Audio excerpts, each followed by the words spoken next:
नमस्कार दोस्तों, आप देख रहे हैं HW न्यूज और मेरा नाम है सोनू कनौजिया। इस खबर में आज हम बात करेंगे देश के नए चीफ जस्टिस ऑफ इंडिया की, जो आने वाले दिनों में चीफ जस्टिस ऑफ इंडिया का पदभार संभाल सकते हैं। वर्तमान के chief justice of India Arvind Bobde ने अपना उत्तराधिकारी चुन लिया है। उन्होंने जस्टिस NV रमन्ना के नाम की सिफारिश की है और सब ठीक रहा तो NV रमन्ना देश के 48वें चीफ जस्टिस बन जाएंगे। सरकार के प्रस्ताव को स्वीकार करने के बाद 24 अप्रैल को जस्टिस रमन्ना नए CJI का पद संभाल सकते हैं। अगर ऐसा हुआ तो वो आंध्र प्रदेश हाईकोर्ट के पहले ऐसे जज होंगे जो चीफ जस्टिस ऑफ इंडिया बनेंगे। जस्टिस रमन्ना 26 अगस्त 2022 को रिटायर होंगे, यानी कि उनका कार्यकाल 2 साल से भी कम का बचा है। नवंबर 2019 में जस्टिस बोबड़े ने 47वें CJI के रूप में शपथ ली थी। तो ये हुई ताजा खबर, लेकिन हम इस खबर में आपको बताएंगे कि जस्टिस NV रमन्ना से जुड़े हुए क्या क्या विवाद हैं और जस्टिस NV रमन्ना ने कौन कौन से बड़े फैसले दिए हैं। सबसे पहले बात करेंगे जस्टिस NV रमन्ना के जीवन की। जस्टिस रमन्ना का जन्म 27 अगस्त 1957 को आंध्र प्रदेश के कृष्णा जिले के पोन्नावरम गांव में हुआ था। 10 फरवरी 1983 को उन्होंने वकालत की शुरुआत की थी। 27 जून 2000 को वो आंध्र प्रदेश हाई कोर्ट में स्थायी जज के तौर पर नियुक्त किए गए थे। जस्टिस रमन्ना को फरवरी 2014 में सुप्रीम कोर्ट का जज भी नियुक्त किया गया था। उन्होंने 10 फरवरी 1983 को वकालत के साथ करियर की शुरुआत की थी। अब हम बात करेंगे जस्टिस रमन्ना से जुड़े हुए विवादों की। आंध्र प्रदेश के मुख्यमंत्री YS जगनमोहन रेड्डी ने अक्टूबर 2020 में chief justice of India SA Bobde को एक चिट्ठी लिखी थी। इसमें उन्होंने जस्टिस NV रमन्ना पर कई तरह के आरोप लगाए थे। मुख्यमंत्री ने आरोप लगाया था कि जस्टिस रमन्ना ने राज्य की पिछली चंद्रबाबू नायडू सरकार में अपने प्रभाव का इस्तेमाल अपनी बेटियों के पक्ष में किया। उन्होंने जस्टिस रमन्ना की 2 बेटियों और अन्य के खिलाफ अमरावती में जमीन के लेन देन के मामले में चल रही एंटी करप्शन ब्यूरो की जांच का भी जिक्र किया था। इंडियन एक्सप्रेस में छपी खबर के मुताबिक CM जगनमोहन ने चिट्ठी में आरोप लगाया था कि जस्टिस रमन्ना आंध्र प्रदेश हाईकोर्ट के कामकाज में दखल देते हैं। उन्होंने चीफ जस्टिस से राज्य न्यायपालिका की निष्पक्षता बनाए रखने के लिए उचित कदम उठाने पर विचार करने का भी आग्रह किया था। इस लेटर ने मीडिया में खूब सुर्खियां बटोरी थी।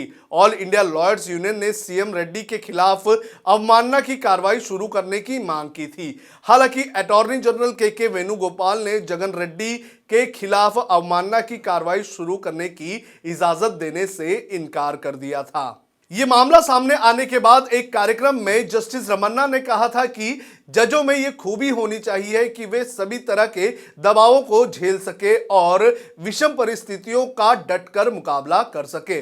उन्होंने कहा था कि एक अच्छा जीवन कहे जाने के लिए व्यक्ति को असंख्य गुणों के साथ जीना होता है, जिसमें विनम्रता, धैर्य, दया, काम के प्रति नैतिकता और लगातार सीखने और सुधारने का उत्साह शामिल हो।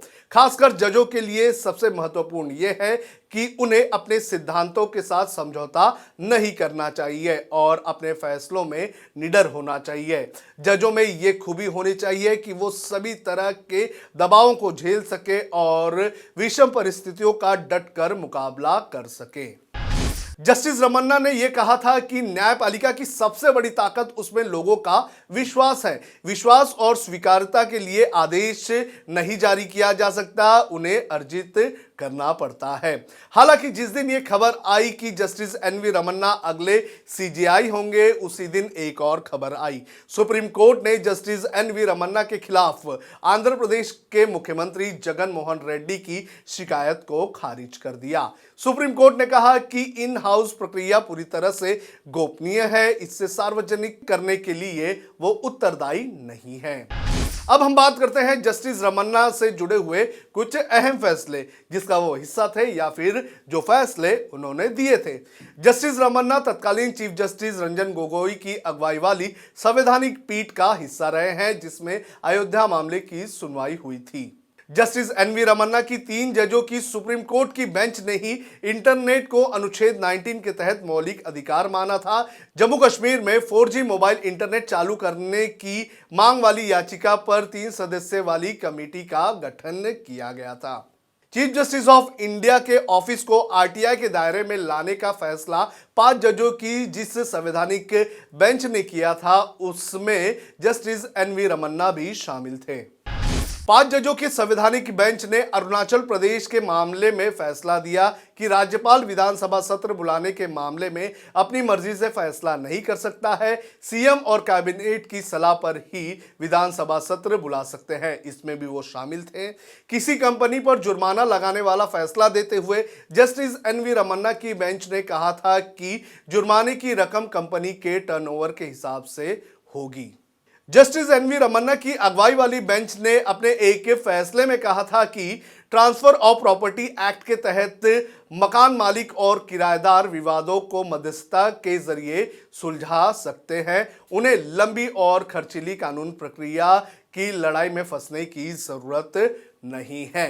तो ये कुछ ऐसे फैसले थे जो जस्टिस एनवी रमन्ना ने सुनाए हैं या फिर उस फैसले के बेंच में वो शामिल थे।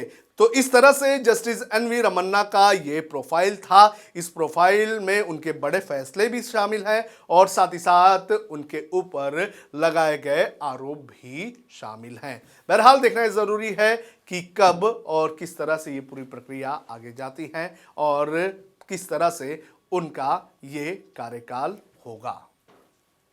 जब हमने HW न्यूज नेटवर्क की नींव डाली थी, तब हमने यह ठाना था कि न्यूज और इंफॉर्मेशन ये लोगों तक फ्री पहुंचनी चाहिए, मुफ्त पहुंचनी चाहिए, और हम आज भी ये वचन पर कायम हैं। पर जैसे आपको मालूम है, न्यूज चैनल चलाने के लिए पैसों की जरूरत है, तो हमको सबको न्यूज फ्री पहुंचाने के लिए कुछ मेंबर्स और कुछ सपोर्टर्स की जरूरत है। जी हां, मेरी आप सबसे गुजारिश कि आप सब HW न्यूज हिंदी की मेंबरशिप को ग्रहण करें। ये सदस्यता स्वैच्छिक है, यानी कि आप अपनी मर्जी के मुताबिक इसे ग्रहण कर सकते हैं, क्योंकि अगर आप इसे ग्रहण नहीं भी करते तब भी आपको HW न्यूज हिंदी के तमाम कार्यक्रम मिलते रहेंगे। मगर अगर आप चाहते हैं कि आजाद न्यूज जो है वो मजबूत हो, अगर आप चाहते हैं कि वो न्यूज जो सत्ता से सवाल पूछती है वो मजबूत हो, तो जरूर बने HW न्यूज हिंदी के सदस्य। जो लोग हमारे 89 रुपए प्रति महीने वाले कार्यक्रम से जुड़ेंगे, उनके लिए HW न्यूज का बैच विश मिलेगा। साथ ही साथ उन लोगों को हमारे एक्सक्लूसिव पोल्स में भी शामिल होने का मौका मिलेगा। इसके अलावा हमारा जो दूसरा मेंबरशिप कार्यक्रम है वो 199 रुपीस प्रति महीने का है, यानी कि 199 रुपए प्रति महीने। और इस प्रोग्राम में हमारे जो मेंबर्स हैं उन्हें 99 रुपए के प्रोग्राम वाले सभी चीजें तो मिलेंगी। इसके अलावा बिजनेस से जुड़ी हुई बातें भी हम करेंगे। हमारे एक्सपर्ट अखिलेश भार्गव से आप बिजनेस से जुड़े हुए अपने सवाल भी पूछ सकते हैं। हम उम्मीद करेंगे कि आप इस निष्पक्ष पत्रकारिता की राह में हमें पूरी तरह से योगदान देंगे। अब खबरें पाइए सबसे पहले हमारे मोबाइल न्यूज एप्लीकेशन पर। एंड्रॉइड या iOS प्लेटफॉर्म पर जाइए, HW न्यूज नेटवर्क को सर्च कीजिए, डाउनलोड कीजिए और अपनी सुविधानुसार भाषा का चयन कीजिए। खबरों की भीड़ में अपने काम की खबर पाते रहिए।